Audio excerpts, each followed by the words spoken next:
orang yang beriman, iaitu orang yang Islam dia sempurna.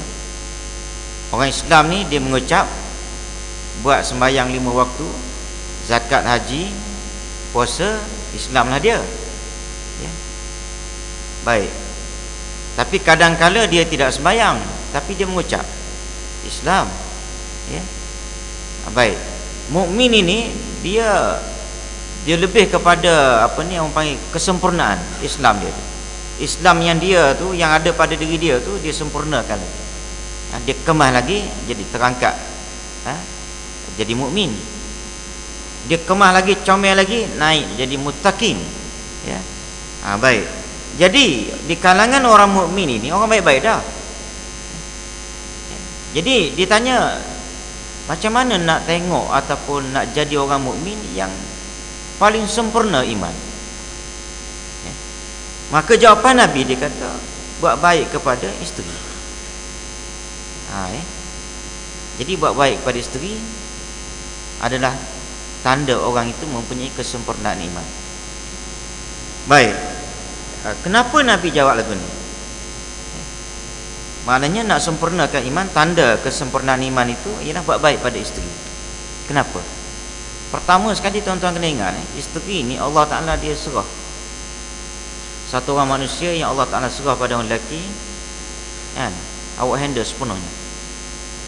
Daripada apa ni orang panggil mak bapak yang handle sebelum ni, ditransfer segala tanggungjawab tu letak pada pundak kita orang lelaki.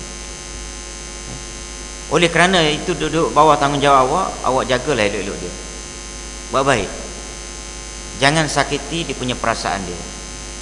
Ya. Kemudian makan minum dia cukup. Agama dia cukup.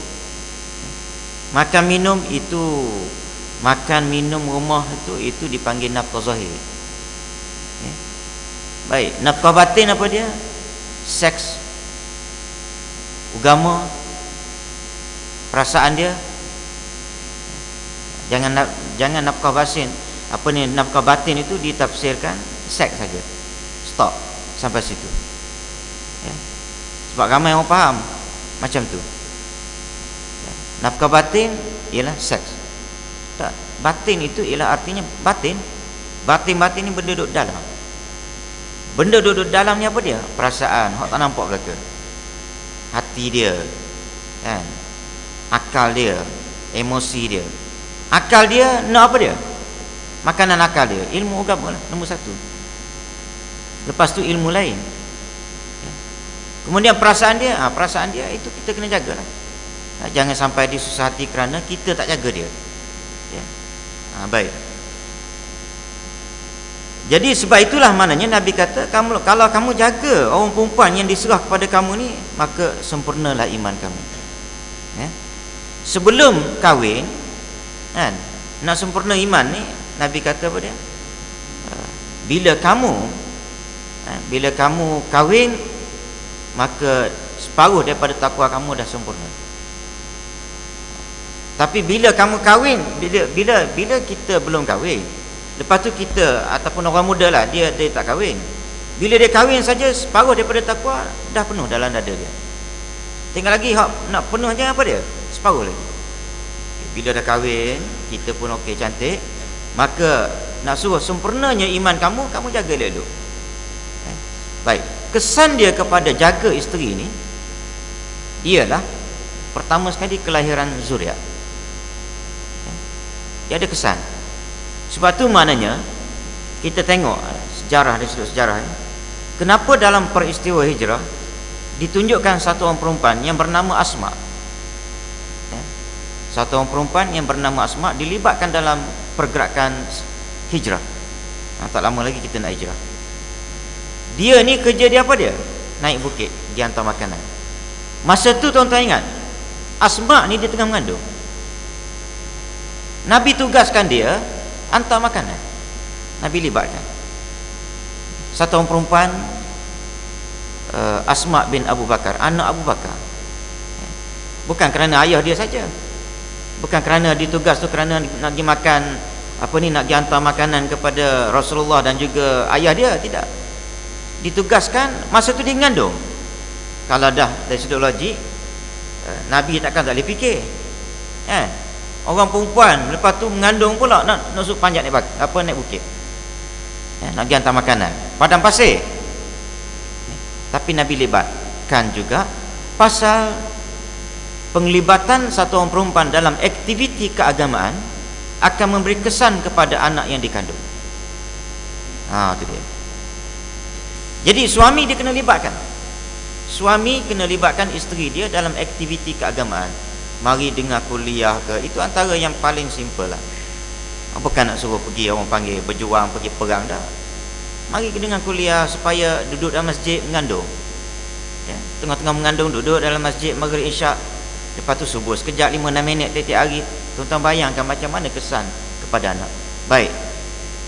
Ternyata apabila Asma bin Abu Bakar melahirkan anak, maka keluarlah satu orang manusia yang bernama Abdullah bin Zubair. Abdullah bin Zubair inilah yang mempertahankan Kaabah. Akhirnya dia mati syahid kerana mempertahankan Kaabah. Jadi ini dia. Sebab itu maknanya itu orang panggil baru satu contoh. Jadi yang kita nak cerita sini, kalau kita buat baik kepada isteri, juga bermakna kita buat baik kepada anak kita yang sedang dikandung ataupun yang sudah pun keluar. Sebab apa dia? Bila emosi orang rumah ni baik, maka dia akan jaga anak dia dengan baik. Ada masa kadang-kadang dia didik agama, dia ajar Quran, kita tak dan kita cari makan. Kita cari makan. Jadi masa yang paling banyak bersama dengan anak ialah orang rumah. Jadi orang rumah punya emosi kena jaga.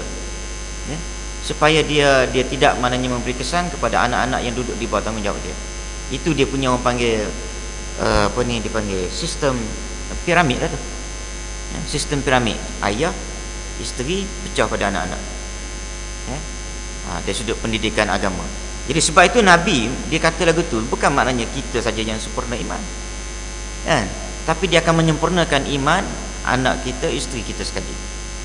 Disebabkan kita sempurna iman. Kenapa sempurna? Sebab kita jaga bini kita. Hasil pada jaga isteri kita apa dia? Buat baik. Maka isteri kita pun boleh maintain kehidupan dia dengan baik.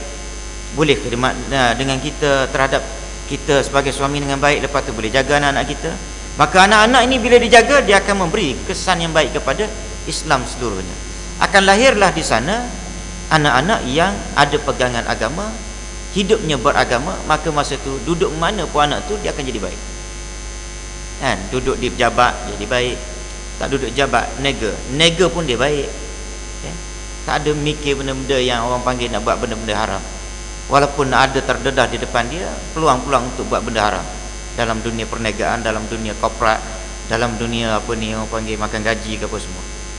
Jadi saya rasa setakat tu dulu pagi ni. Wallahu alam. Auzubillahi minasyaitonirrajim. Bismillahirrahmanirrahim. Alhamdulillah wassalatu wassalamu